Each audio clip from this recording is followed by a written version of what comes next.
Hello everyone, today we are going to learn about Chapter 11, Balance Day Adjustments for Prepayments and Accruals.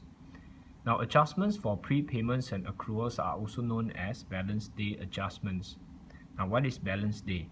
Balance day simply refers to the last day of the accounting period. So for example, if the business end of the accounting period is 31st December 2015, 31st December is known as the balance day for the business. Now, why do we have to make the adjustments on the last day of the accounting period? We have to make such adjustments in order to match the income and expenses accurately so that the profit for the period can be determined. Now, this complies with the matching concept.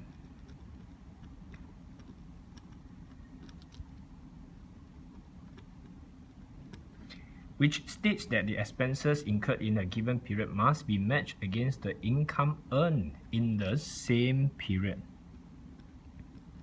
to determine the true profit or loss for the period.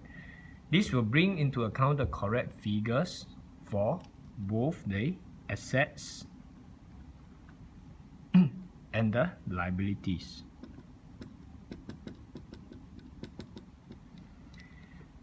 Now, such adjustments are made because we are using the accrual basis of accounting. Under the accrual basis of accounting, income is considered earned when the goods are sent to the customer or the services performed, even though the cash has not been received.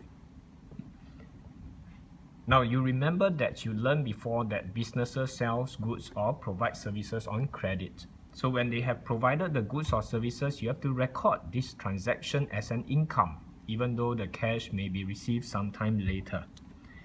Similarly, expenses are considered incurred when the goods are received or the benefits of the services provided to the business are enjoyed, even though the cash has not been paid. This means all items of expenses relevant to the period, whether paid or not, and all income relevant to the period, whether received or not, must be entered in the income statement. This is in line with the accrual concept.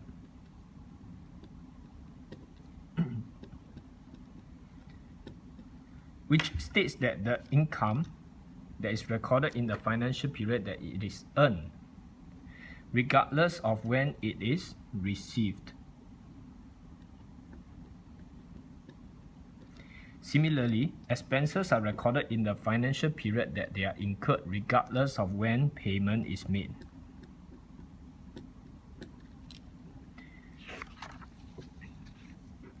Now, why are balance day adjustments necessary? It is necessary to determine the correct amount of income earned and expenses incurred for the given period to calculate a true and fair profit. It also is necessary in order to determine the correct amounts of assets and liabilities at the end of the accounting period. Now, these adjustments are made after drawing up the trial balance, but before you prepare the income statement and balance sheet. Now, balance day adjustments can be classified into 4 types, 2 of which are expenses, and the other 2 will be related to your income. Let's take a look at the expenses first. Now, expenses are recognized and recorded when they are incurred. So expenses are considered incurred when the business consumes their benefits to generate income. Now, accrued expenses are expenses that have been incurred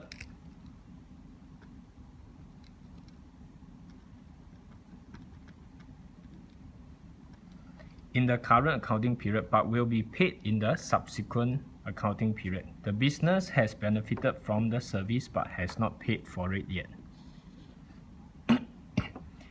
Even though the amounts will be paid in the following accounting period, these expenses have to be treated as the expenses for this current period. An accrued expense will be treated as a current liability.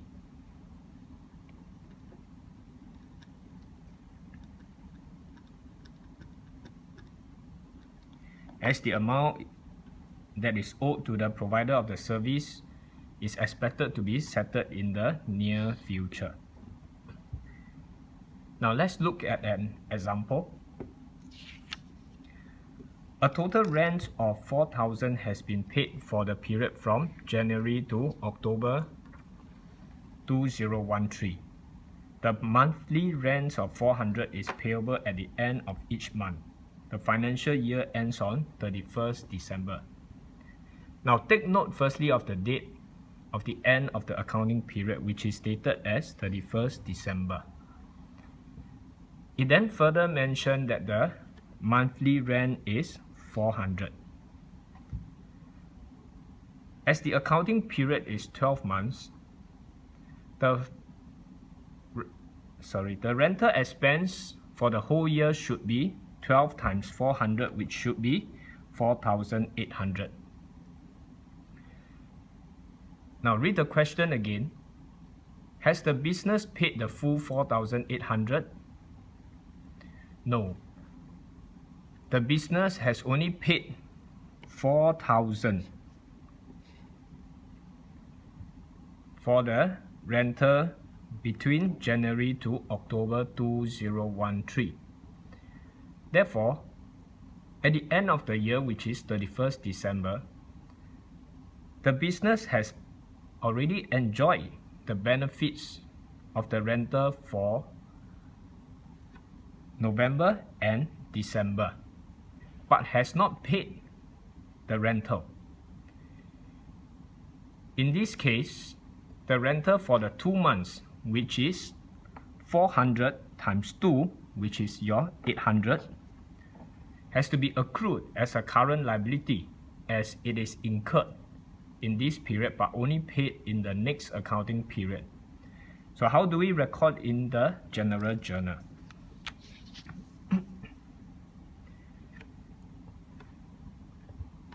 So now you have this. Consider the first part where the business actually paid the rental of 4,000. Okay, this payment is for January to October. So we have to debit your rent expense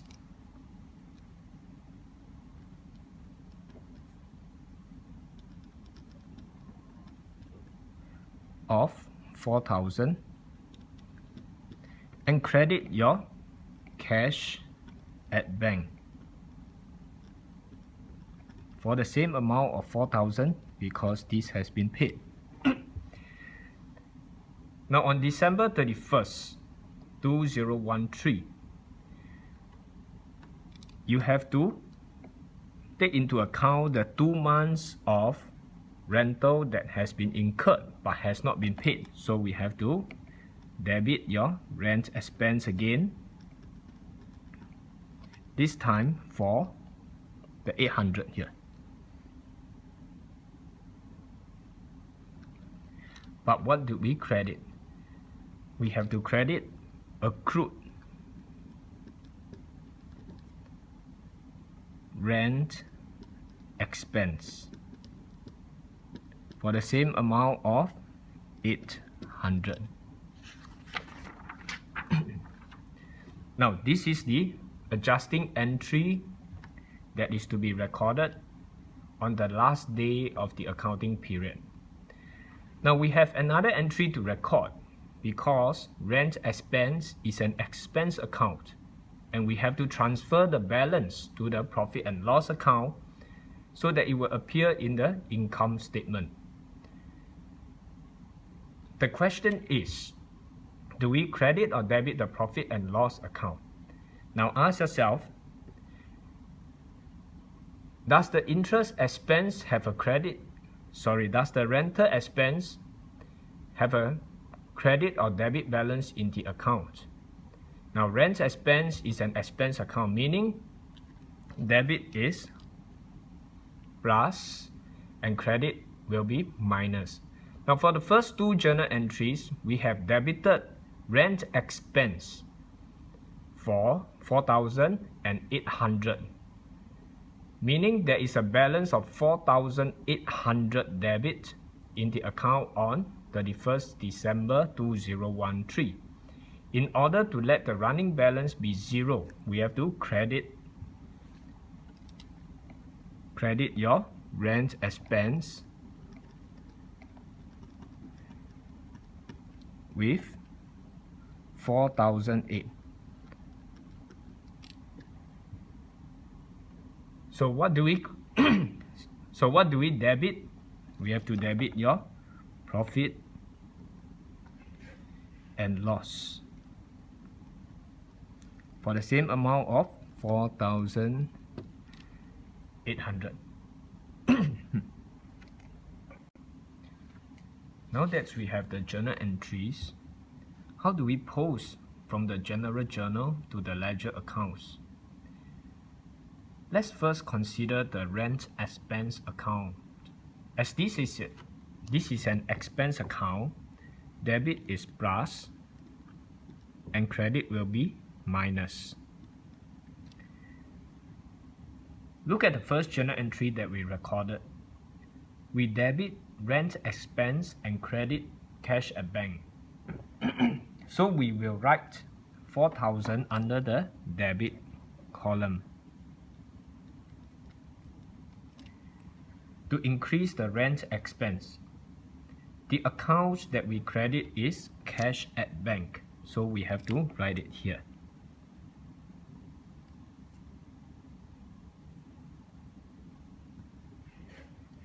Remember to write the balance as well for 4,000 debit. After that, on 31st December, we debit rent expense again and credit accrued rent expense. So we are going to write 800 under the debit column and write accrued rent expense here.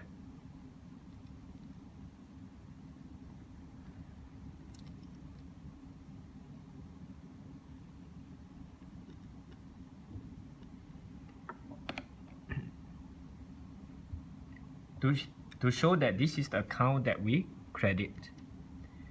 The balance is now 4,800 debit. Our last entry is to transfer the balance, which is here, to the profit and loss. So we are going to credit 4,008, making the balance to be 0 or dash. The account that we debit is profit and loss. So we are going to write 4,008 here, and the balance will be 0, and we write profit and loss.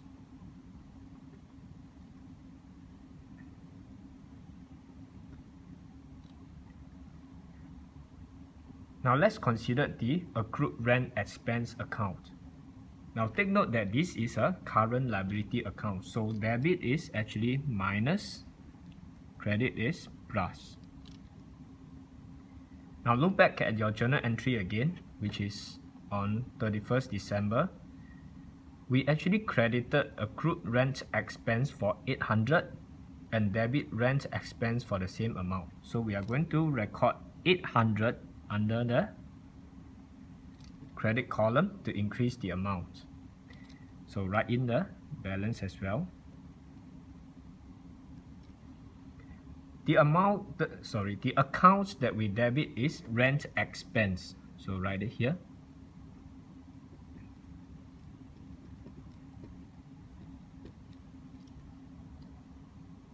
This account will have a balance brought down, since there is a balance that is brought down to the next year. So on 1st of January 2014, we write that there is a balance brought down.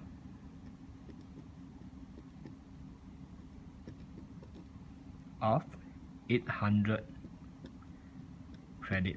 Do note that when you are writing balance brought down, there is no writing on the debit and credit column.